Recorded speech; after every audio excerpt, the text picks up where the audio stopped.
mayroon po tayong mga love team, ano, LT na tinatawag dyan sa title ko. Katulad ng Jomcar, Fiance, Cedros, Danjoy, Dabkit. Yung pong lahat ng mga love team na yan, EDSI supporter, ay isa lang po ang layunin natin yan. Tahan ang Kalingap, particularly nga po si Kalingap Prab at si Kuya Bal, ano, suportahan ang mga programa ng Kalingap. So ibig sabihin, yan po mga love teams na yan, hindi po yan magkakaaway, hindi yan kumbaga, hindi dapat yan magkakaaway. Ngayon, nang napansin ko po, merong mga reactors ng Kalingap mismo, ano, sila yung pilit na pinagkukumpara. Ikukumpara ang Jomcar sa Danjoy, ang Fiance, ang EDSI sa Danjoy, ang Jomcar sa EDSI, ang ganyan. Nagtatapik sila, ikukumpara nila itong mga grupo-grupo. Gagawin nila, kukuha sila ng mga negative na comments. Kuha po sila ng mga negative comments, tapos yun ang kanilang itatapik sa live, no? Minsan mga BTS, ayan. Minsan mga vlogger, ayan. Yun ang itatapik sa live. Ang purpose po nila doon, views lang naman talaga, ano? So, sa mga reactors po ng Kalingap, alam po natin na merong mga bashers ng Kalingap na nagpapanggap na, kunyari, EDSI supporter, Jomcar supporter, ganon. Kunyari, mga fanatic sila. Pero ang purpose niyan, i-bash talaga, guluhin yung mga love team, no? Ngayon, ang nangyayari, itatapik nila yon, akala nila yung pumasok na yon ay basher, akala nila yung talagang supporter or fanatic dun sa isang love team. Yun pala, basher pala yun ng Kalingap, kunyari lang na supporter ng isang love team. Tapos, itong mga vlogger ng Kalingap, mga reactors, i-highlight naman yun. Tapos, compare nila. No, compare nila na bakit ang ganito? Bakit ang Jomcar masama ang mga ugali? Bakit ang Fiance supporters masama ang ugali? Bakit ang ganyan? Hindi katulad ng ganito, Danjoy, hindi katulad ng ganon. So, ang nangyayari po, nagkakagulo lalo yung mga nag-aaway-away. Yung mga founder na, nag-aaway na. Mga reactor na, at saka founder na magkaaway. So, hindi po maganda. Kasi nga po, tayo ay...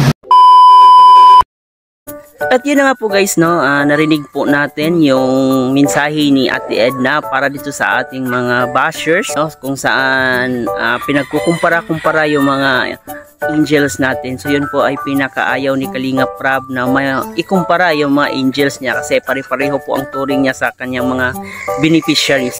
Nandito na nanawagan din po si Ate Edna sa mga reactor kung saan mahilig kumuha ng mga negative comments, no, sana'y wag na po nating i-entertain yung mga negative comments na napabasa natin dyan sa ating comment section. So sana'y maging aware po tayo na hindi sa lahat ng panahon kailangan natin i-highlight yung mga negative comment kasi mas lalo lang itong pag-usapan at baka makita ng ating mga key angels at mas lalo lang silang masasaktan. Bilang isang ina ng Kalingap, so ayaw niya rin po na makita na mabash yung ating mga angels. Pero syempre guys, bago tayo magpatuloy, baka naman meron pa sa inyo dito ang hindi nakapag-subscribe ng ating channel, please don't forget to hit the subscribe button. Isama nyo na rin po ang notification bell para mas updated po kayo sa ating mga gagawing reaction video. At wag din natin kalimutan palaging suportahan ang pinakaama ng Kalingap, si Kuya Bal Santos Matubang, si Ate Edna Vlog, si Kalingap Prab at syempre si Jack Matubang. So ngayon pagpatuloy po natin ang ating reaction video. Guys, tulad ng sinabi ni Ate Edna, wag po nating i-promote ang bashing, lalong-lalo na po sa mga key angels. Bilang mga reactors ng Kalingap, na hanggat maaari, wag na po nating i-highlight kasi nababasa at babasa lang din po ng ating mga key angels at lalong-lalo lang po silang masasaktan. May marami kasi mga nagpapanggap ng supporters ng Kalingap Kuno, pero sila po ay anti-Kalingap. So sila po yung mas lalong nagpalala sa issue, o sila yung mas lalong gumatong sa issue para mas mapag-usapan. So ayan guys, yung panawagan ni Ate Edna, sanay magiging eye opener po natin ito, na wag na po nating